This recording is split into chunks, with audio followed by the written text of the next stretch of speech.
If you were a baseball fan, and let's say like the late 90s, early 2000s, the turn of the millennia, more specifically, if you were a Braves fan during this particular time period, there were two pitchers in particular that kind of stuck out as a thorn in the Braves side, and they were just dominant across the league.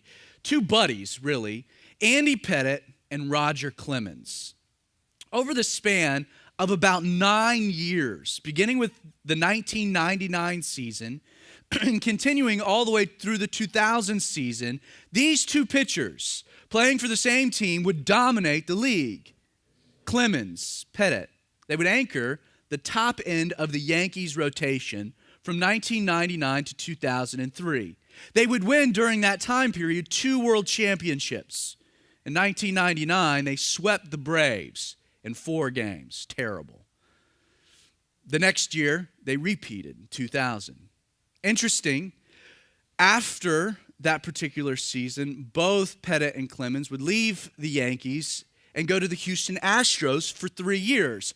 Also difficult for Braves fans. From 2004 to 2006, Clemens and Pettitte would not only make the playoffs twice, but in 2005, they took the Astros to their first ever World Series. They'd ultimately lose to the White Sox. I think it's baseball karma. But not before beating a far superior Atlanta Braves team in the National League Divisional Series in an epic 18-inning, 6-hour Game 4 that still stands as one of the longest postseason games in history. Roger Clemens, slated to pitch Game 5, came in the 18th inning, was the last pitcher the Astros had to utilize, and the Braves lost. Terrible. Now, following a disappointing 2006 season with the Astros, and on account that they were both free agents at the time, Clemens and Pettitte, who had gone from the Yankees to the Astros, decide to go back to the Yankees. They leave Texas and they return to the evil empire and the 2007 season. They were hoping a couple more years of continued dominance. And yet, things didn't exactly work out as they had planned. While the Yankees would make the playoffs that season, they would suffer an embarrassing 3-1 defeat to the Cleveland Indians. What people don't realize is that in suffering that particular defeat, this dynamic duo who dominated the game for so many years would never pitch again. Together, that is. Though Clemens and Pettitte had grown to be best friends and undoubtedly had incredible careers that followed an almost identical trajectory, beginning that off-season, their lives would completely diverge along different paths for one specific reason. On December 13th, 2007, the commissioner of Major League Baseball released what is today known as the Mitchell Report, which documented the findings of an independent 21-month investigation into the use of anabolic steroids and human growth hormone in the national pastime.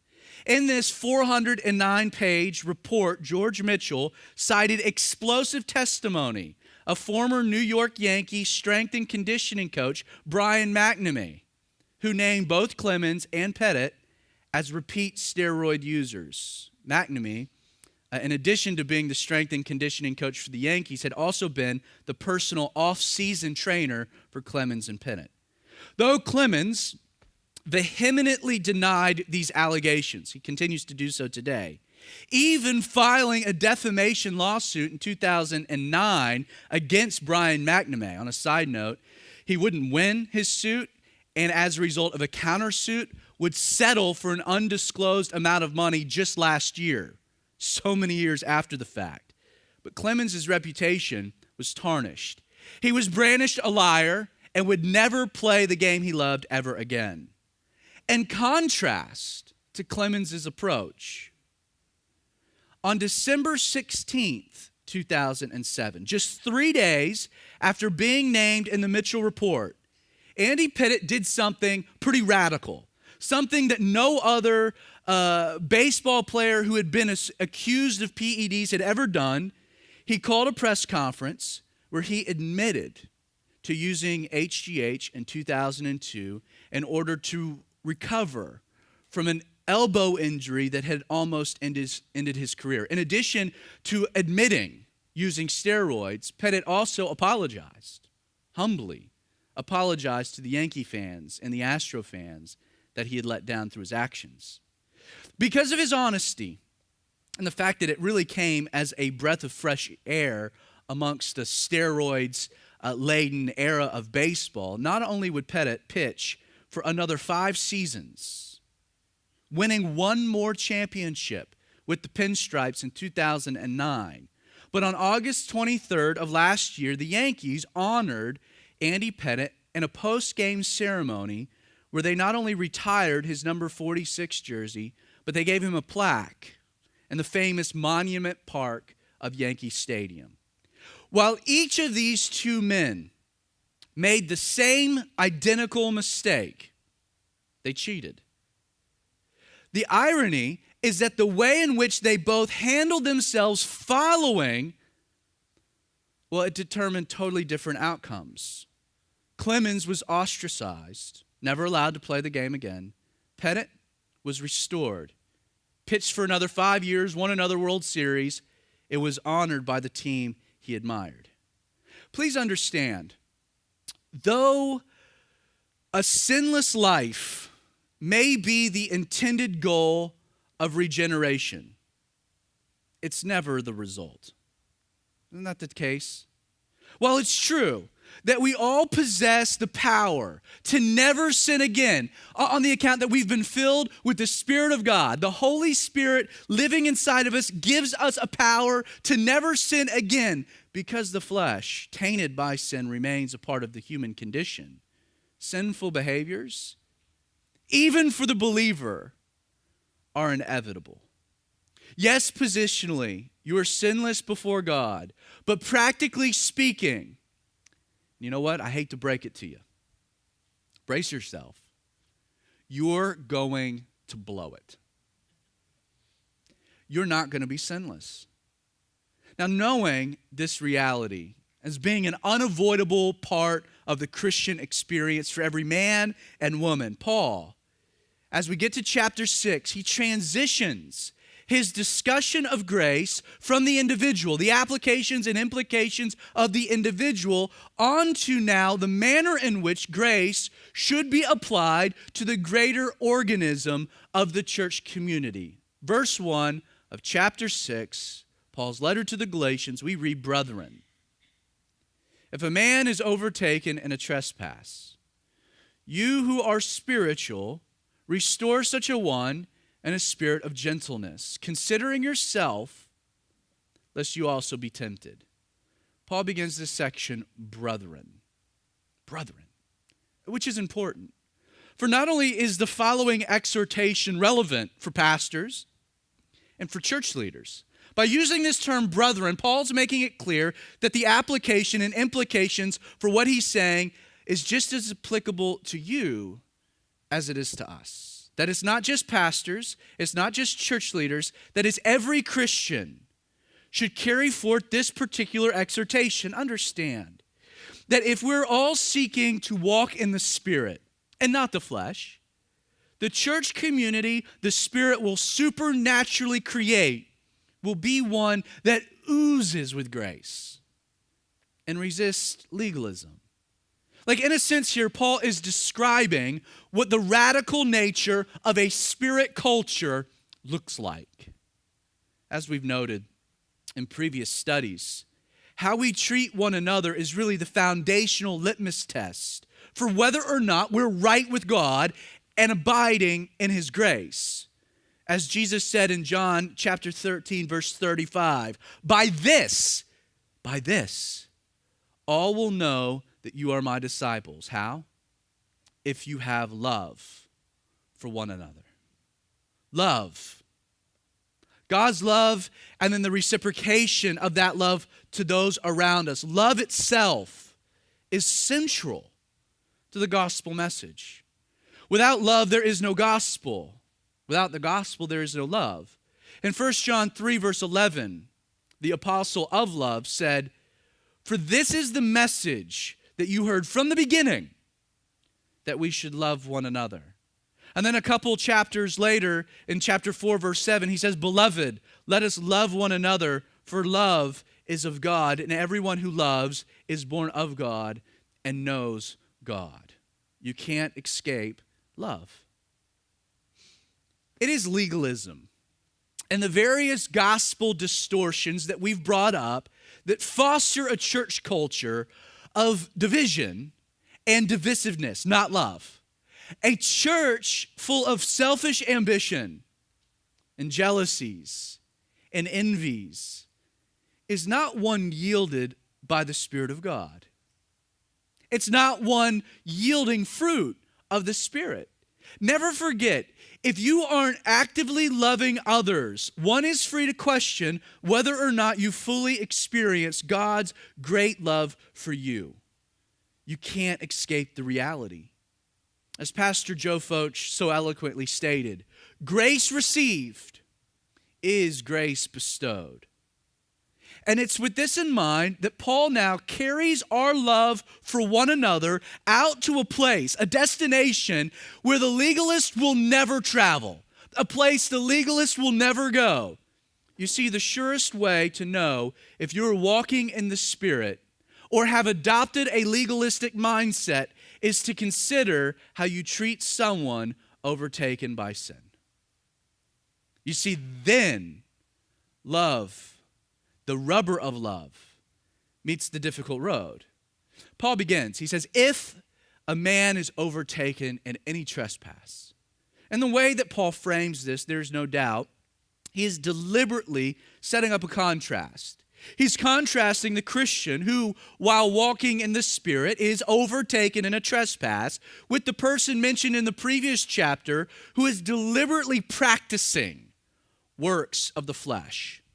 This word trespass, it simply means to fall beside. It describes a lapse or a deviation. The word describes a false step, a sin, an offense, a misdeed. We would just say a blunder. In the Greek, overtaken simply means to be caught off guard. Vine's expository dictionary provides clarity by translating this verse as, quote, even if a man, through lack of circumspection, should fall into any sin. This is not an intentional act. Now keep in mind, Paul is not here referring to someone living in a determined sin of rebellion. Rebellion against the will and the word of God. This is not someone that is resisting the conviction of God concerning sinful behavior, but rather, Paul is describing a person who's been overtaken or simply has fallen into a sin. While still an act of the will, Paul is speaking to someone who blows it, who commits a blunder. And this is an important distinction because the way in which a church community is called to handle a brother caught in a deliberate, unrepentant sin is much different than the scenario that Paul is describing here. There are situations where the church of Jesus, is called by God to enact disciplinary measures for the express purpose of breaking and repentance. And note that Paul clearly says any trespass. I find great encouragement in that word, any. Like, understand, when it comes to the scenario that Paul is painting here, he leaves no conditions to the exhortation, which is totally in line with grace. If someone is overtaken in any trespass, so how are we to handle the one overtaken in a trespass? Paul continues, you who are spiritual. In context, this phrase refers to the person who's walking in the Spirit and whom the fruit of the Spirit is being produced, the spiritual person. He then exhorts the spiritual person to, quote, restore such a one. In the Greek, this word restore. It's interesting. It was actually a medical term meaning to mend or to make one what it ought to be. The mental picture that Paul is kind of painting for us is the setting of a broken bone. Now, before we continue, there are a few unspoken realities implied by using such imagery. First, the only way a man overtaken in a trespass can be restored is for the person to first acknowledge a brokenness exists. Without the acknowledgement of a brokenness, there can be no mending. If a man cannot concede a problem, there's no solution. If he refuses to admit a need, there can be no remedy. This is why the scriptures present a different approach be taken to someone in unrepentant sin. Brokenness for mending, for restoration, is essential. Once again, the way the baseball community handled Andy Pettitte was radically different than the way they handled Roger Clemens, simply because one man fessed up, humbled himself, and showed contrition, while the other one dug in his heels, denied, and grew all the more stubborn in the process. Additionally, after acknowledging his trespass, it's then necessary, right, that a man overtaken in a trespass humbly allow the involvement of one who is spiritual so that he can then be restored. Restoration, by definition, is a two-man endeavor. Consider the reality that it is impossible, virtually impossible, for someone to correctly set a broken bone themselves. Survivalists will teach how to set up a brace, but that intends to get you to help so that the bone can be set appropriately and properly. What is often yielded when someone seeks to set a bone themselves is something that's twisted. It's ineffective. You see, for restoration to happen, a bone setter is needed for the break to be set properly. So in addition to admitting that you are broken, and then a humility and willingness to come to someone to have that bone set, these things are required for restoration to take place. When you break a bone, understand the ultimate goal is not to manage pain, but rather to quickly set the bone back in place so that further damage is avoided and the bone can heal correctly. If the bone isn't set in a timely manner, or if it's set incorrectly, not only will the results prove detrimental, but what happens? In many cases, the bone has to be rebroken and then set again. And that is quite a painful process. This is why it's so counterintuitive for a believer who is overcome in a trespass to isolate themselves from Christian community, or for that community to ignore obvious problems. You see, when it comes to a break, when it comes to being overtaken in a trespass, the longer you wait to deal with the issues, the more difficult it is to set the bone, to truly restore. Keep in mind, the fundamental goal of restoration is not to punish the individual overtaken. That's not the goal of restoration. It's not as though that restoration is kind of like this Mortal Kombat move whereby we finish them off. Like it's in that moment where you're most vulnerable that we can finally kick you in the face and make a real strong point about sin.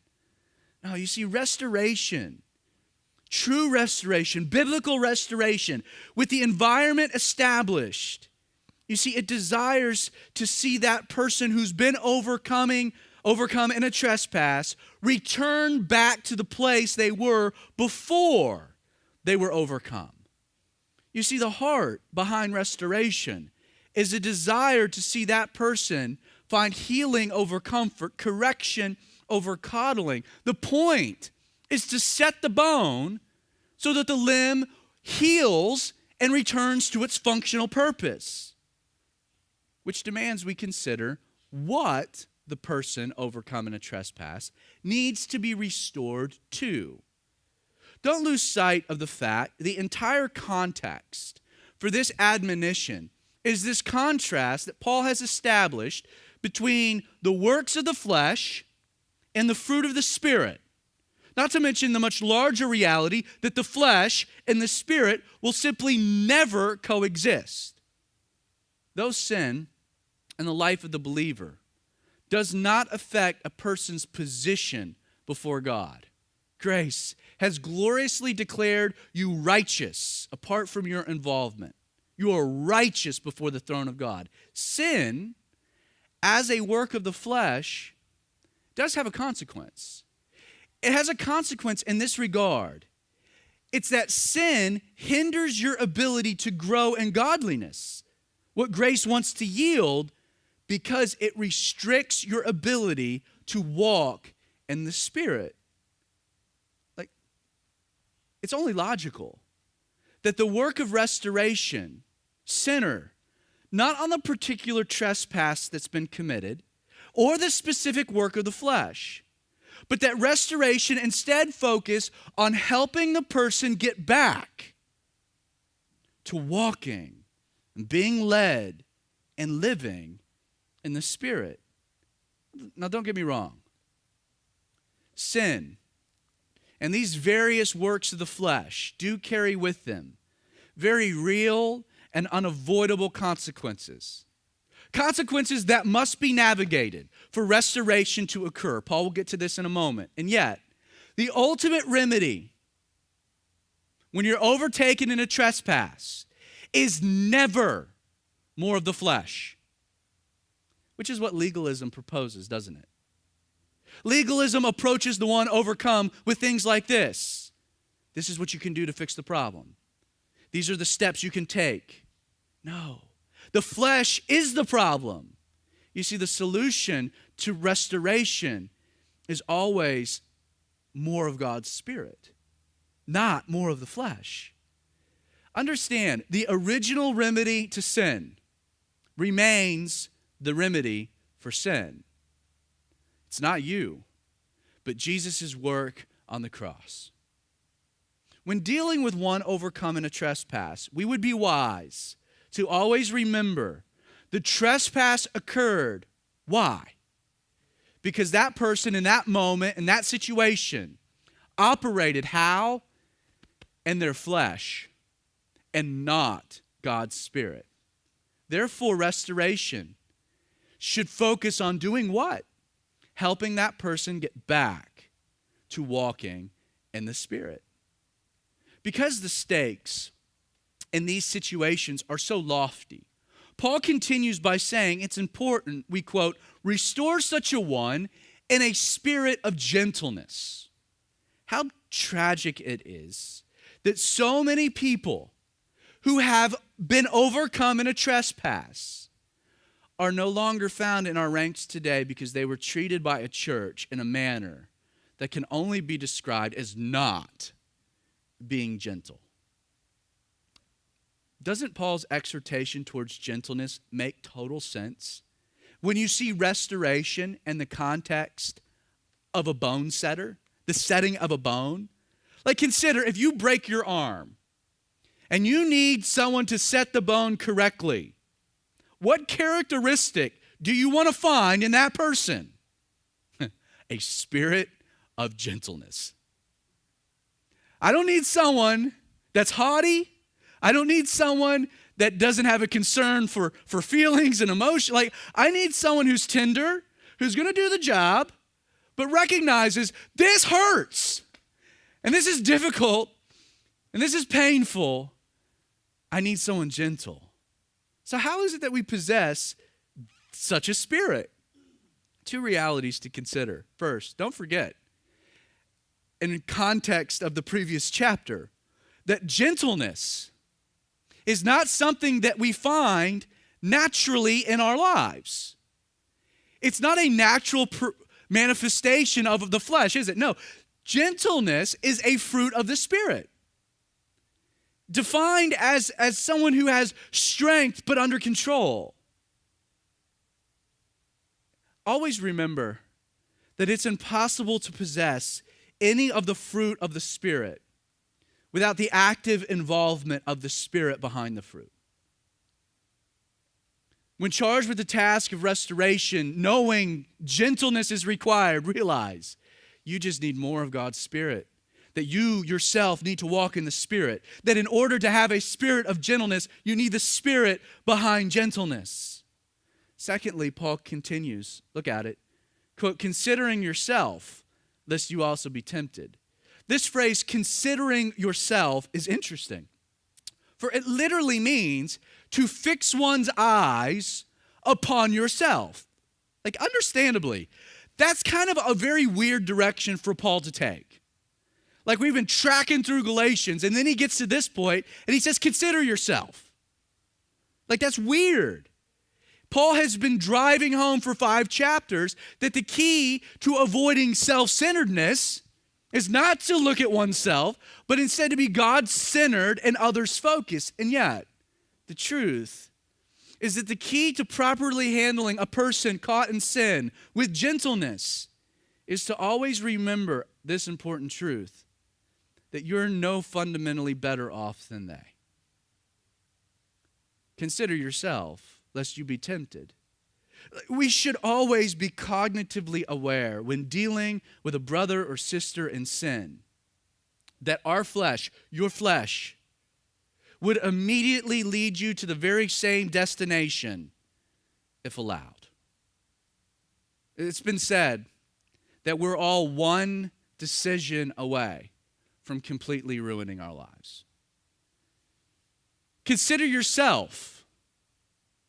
Is the one overtaken in trespass, could that not have been you? Absolutely it could have.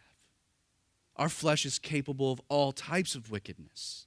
We should never approach this person with a haughtiness that somehow their plight is above anything we could end up with.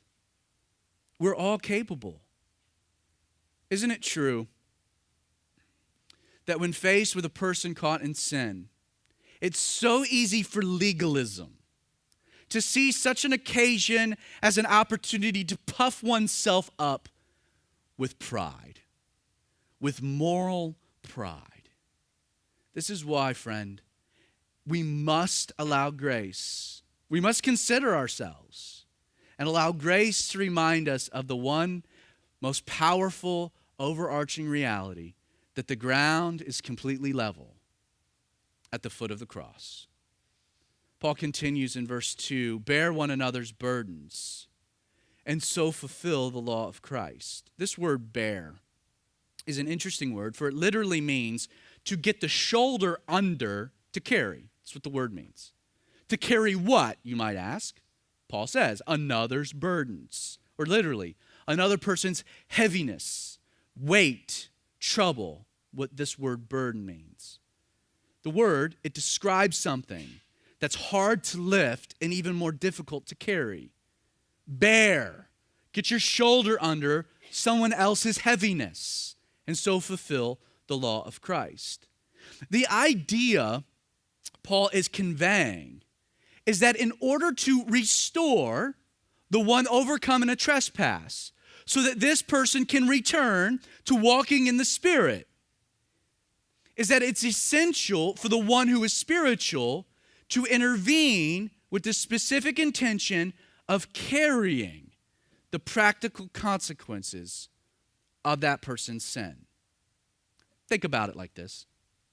Isn't it sacrificial and difficult when faced with someone overcoming a trespass to get involved? Like, doesn't that require a sacrifice and a willingness to assume something that's difficult? To specifically involve yourself for the plan of restoration? To get involved in someone else's problems? Seriously. It's a difficult and weighty burden to bear.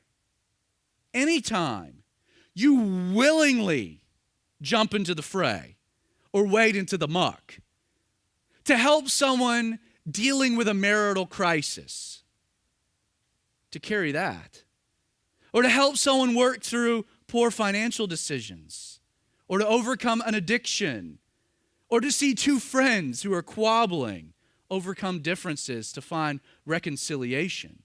Like, very often, the burden borne is troublesome. That's a difficult job. It's messy.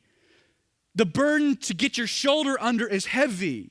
Bearing another's burdens is not an easy task. And it will inevitably bring into the person who chooses to engage in the process undue stress and continued conflict. Sometimes you're even caught in the middle. Pastors know that one of the easiest ways to help a man and a woman in marital conflict get through their issues is to speak the truth so that both parties hate you in the process. Now they've got something in common. It's the truth. To willingly get in the middle, to help in this godly calling of restoration. It's a difficult thing. And yet consider how this decision fulfills the law of Christ. Isn't it true that in order for any of us to be filled with or walk in the Spirit, Jesus had to first take upon himself the weight of our sin?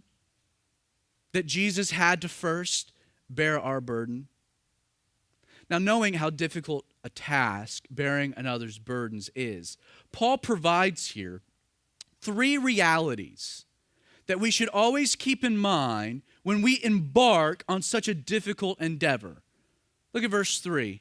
Paul says, "For if anyone thinks himself to be something, when he is nothing, he deceives himself. But let each one examine his own work, and then he will have rejoicing in himself alone and not in another, for each one shall bear his own load." Now that's some complicated text there, so let's unpack it systematically. First, when engaging this task of restoration by bearing another's burdens, it's essential that you realize Jesus alone is the solution. Like, this is what Paul means when he says, "For if anyone thinks himself to be something, when he's nothing, well, he deceives himself." So often, engaging this task of restoration, helping the person caught in a trespass, so often when we get into this fray, we end up making a greater mess of things when we dope ourselves into thinking that we can solve the problem, or worse yet, that we're the solution.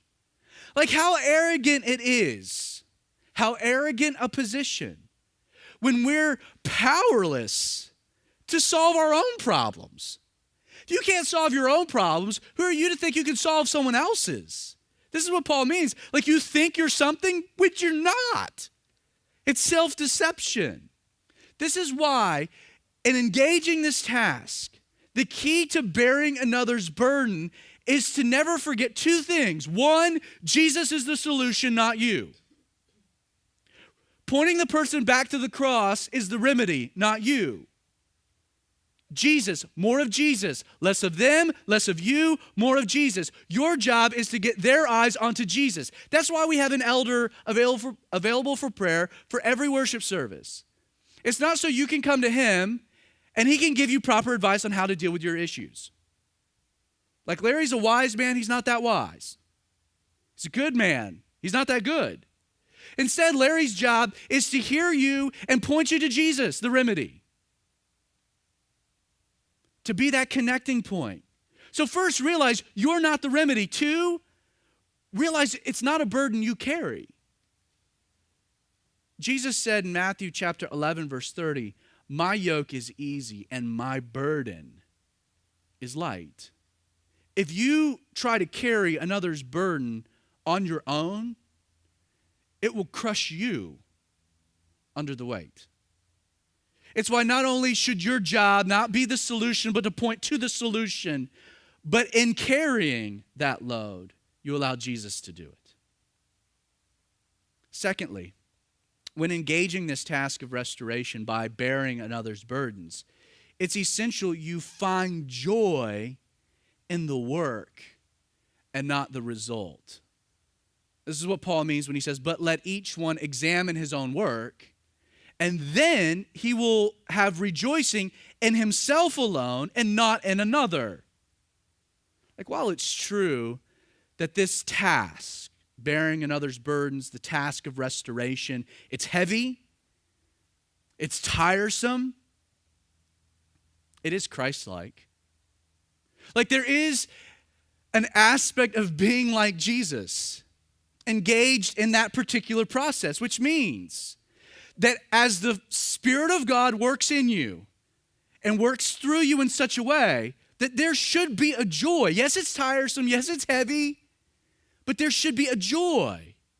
You know, it's so easy for us to allow the frustrations and the problems, even the failures, and the task of restoration to weigh us down and to rob us of our joy. Anybody that's ever engaged in this particular task, if you're looking for the resolving of that situation to be the origin of your joy, you're going to find yourself more depressed than exalted, because you're dealing with sinful people who don't always want the solution. You're to engage in the process. Engage because it's a heavenly calling. And yet, find joy in the work, the task itself, and not always the result, because you have no control over that. You see, our joy should be found in the fact that through this whole process, we were God's tool, fulfilling God's calling, regardless of the outcome. And there's an aspect to that we align our hearts with God. For in Hebrews 12, verse 3, we're told, "For consider Jesus, who endured such hostility from sinners against himself, lest you become weary and discouraged in your own souls." Jesus has gone to efforts for restoration that you and I can't imagine. And the brutal reality is that those efforts are rejected and despised every day. It's the job.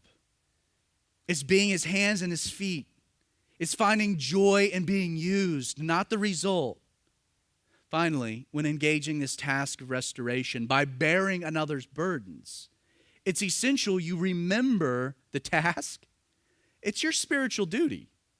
Like Paul closes this section by saying, "For each one shall bear his load." While the word bear is the same one we found in verse 1, the idea of his load is much different than another's burden. The word load actually referred to the backpack worn by a Roman soldier. Like it was something the soldier was commissioned to specifically carry himself. It wasn't something he passed off to another. It was his responsibility. Now keep this in mind, this reality in mind, that when you're faced with someone overcome in a trespass, if you do not seek to restore such a one in a spirit of gentleness, who will? But Zach, I can't. Like, I don't know what I'm doing. I can't do it, man. Well, you're right, you can't. That's step one. Good job. You totally can't. And yet, the Holy Spirit can. And if he's indwelt you, you have the power in yourself to be able to do this. Yes, you can. Well, isn't that the job of the pastor? That's what we're paying you for, buddy. Well, it can be. Trust me, I have my fair share of dealing with restoration cases. But don't forget the opening word, brethren. You see, there is no escaping the fact that while it is the job of the pastor and that of church leadership, it is also yours as well. Sadly, many refuse this particular task because if they were honest, they just don't want to exert the time or the energy required. Shame on you.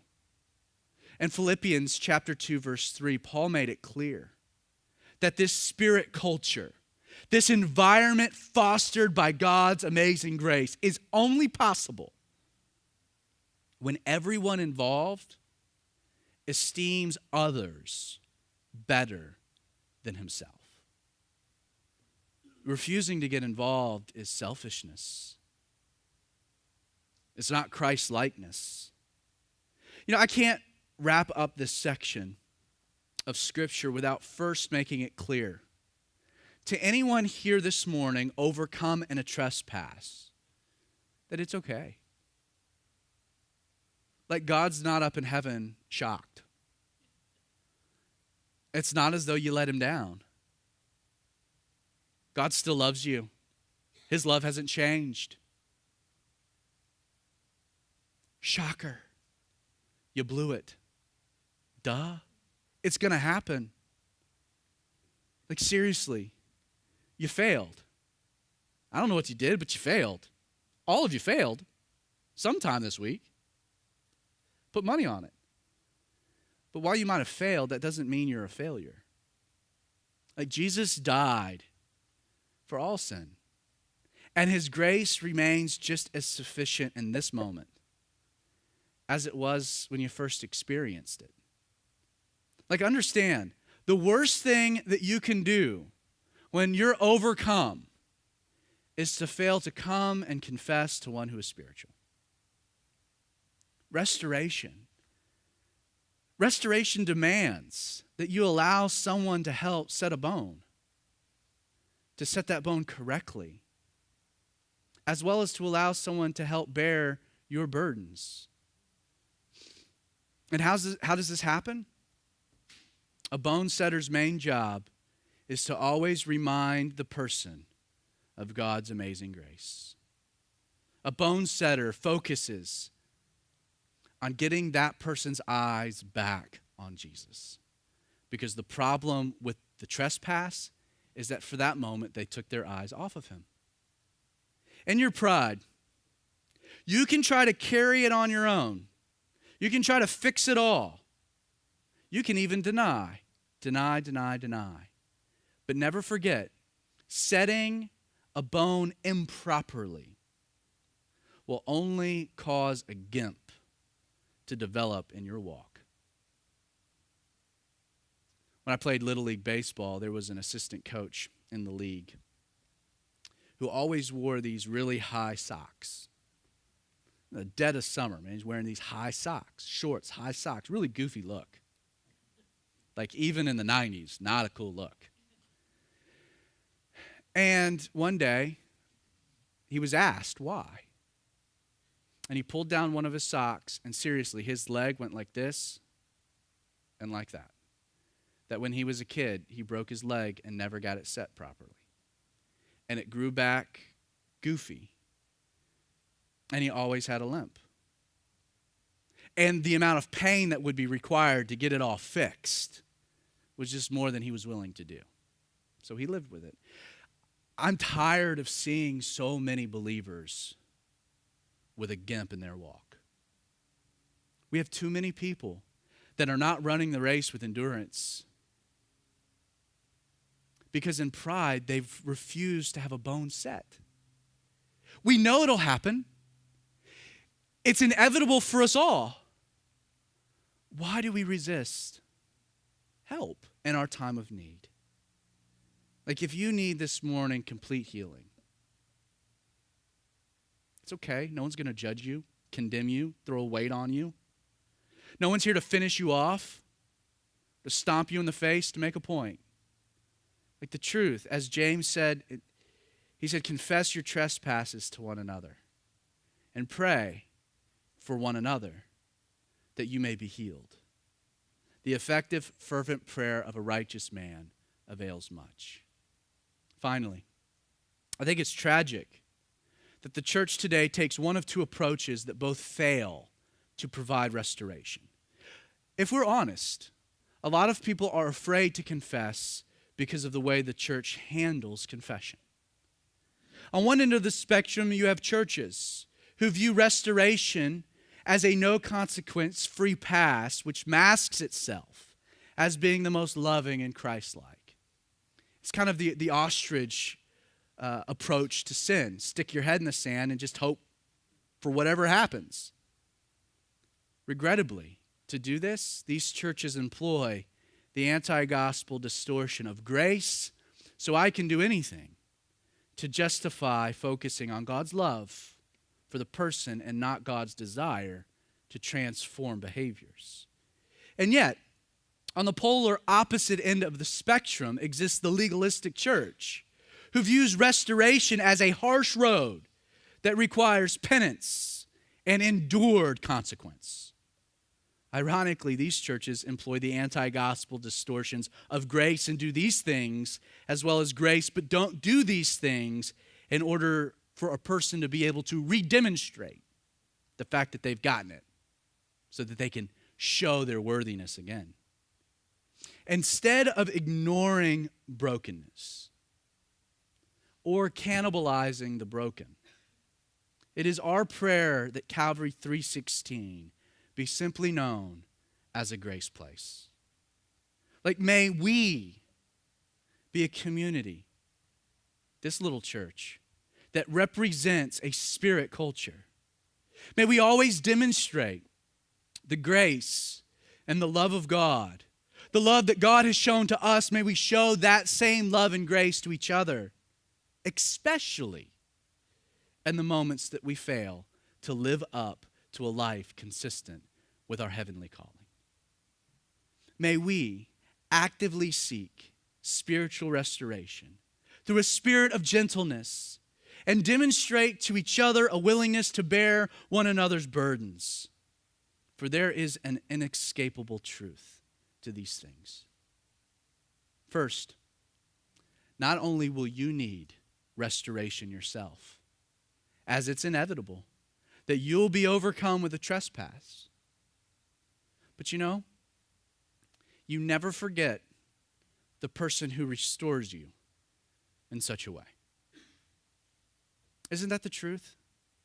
That when someone handles you in your time of need with gentleness and with love and with grace, that you're forever wed to that person, that there is a knitting together of souls.